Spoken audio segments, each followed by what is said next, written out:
ಯಾರು ನಾನಿದ್ದೀನಿ ಅನ್ನೋದನ್ನ ಮನಸ್ಸು ಪೂರ್ತಿಯಾಗಿ ನಂಬಿ ನನ್ನನ್ನ ಪ್ರತಿ ಕ್ಷಣ ಸ್ಮರಣೆ ಮಾಡ್ತಾ ನಾನೇ ಎಲ್ಲ ಅಂತ ಬದುಕ್ತಿರ್ತಾರೋ, ಯಾರು ಸದಾ ಧರ್ಮದ ಆದಿಯಲ್ಲಿ ದೈವದ ಭಕ್ತಿಯಲ್ಲಿ ಮುಳುಗಿರ್ತಾರೋ ಅಂತಹ ಭಕ್ತರ ತಂಟೆಗೇನಾದ್ರೂ ಹೋದ್ರೆ ಶಿವ ಏನ್ ಹೇಳ್ತಾರೆ ಗೊತ್ತಾ?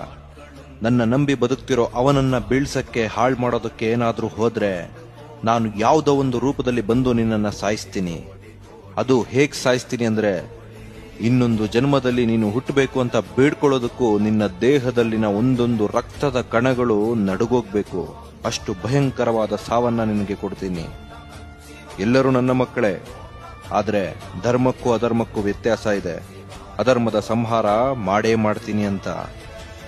ಇದಕ್ಕೆ ಒಂದು ಉತ್ತಮ ಉದಾಹರಣೆ ಅಂದ್ರೆ ನಮ್ಮ ಮಾರ್ಕಂಡೇಯ.